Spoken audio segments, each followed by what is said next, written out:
నిన్న మనం ఏఐకి rules నేర్పించాం. Basmati rice ఉంటే బిర్యానీ అని, నార్మల్ రైస్ ఉంటే పలావ్ అని. సో, ఏఐ ఆ రూల్స్‌ని బ్లైండ్‌గా ఫాలో అవుతుంది. కానీ ఇప్పుడు మనం దానికి సడెన్‌గా దొన్న బిర్యానీ ఫెయిల్ అవుతుంది. ఎందుకంటే మెషిన్ లెర్నింగ్ ఉన్న రూల్స్ అన్నీ చెక్ చేసుకొని ఇది బాస్మతి రైస్ కాదు, యెల్లో కలర్ లేదు. సో, ఇది బిర్యానీ కాదు అని రిజెక్ట్ చేస్తుంది. సో, మెషిన్ లెర్నింగ్ ప్రాబ్లమ్ ఏంటంటే దీనికి ఇచ్చిన రూల్స్‌ని మాత్రమే ఫాలో అయ్యి ఔట్ ఆఫ్ సిలబస్ క్వెషన్స్ అడిగితే ఇది ఫెయిల్ అవుతుంది. సో, దీనికి సొల్యూషన్ ఏంటి? Deep learning. దీనికి రూల్స్ అక్కర్లేదు. దీనికి ఇచ్చిన ఐటెమ్స్ అన్నిటిని డీప్‌గా స్కాన్ చేసి రూల్స్ ఓన్‌గా రాసుకుంటుంది. దీనికి కలర్ అండ్ షేప్‌తో సంబంధం లేదు. ఇది టేస్ట్ చేసి దమ్ చేశారా? స్ట్రాంగ్ అరోమా ఉందా? ఘీ ఉందా? అని రూల్స్ ఓన్‌గా రాసుకుంటుంది.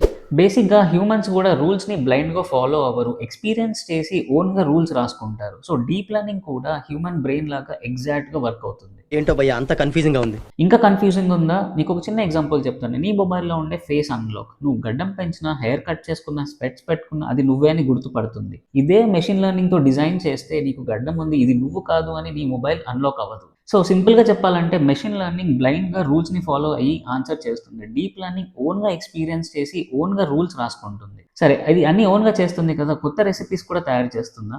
దాన్నే మనం జనరేటివ్ ఏఐ అంటాం. ఇది రేపు తెలుసుకుందాం.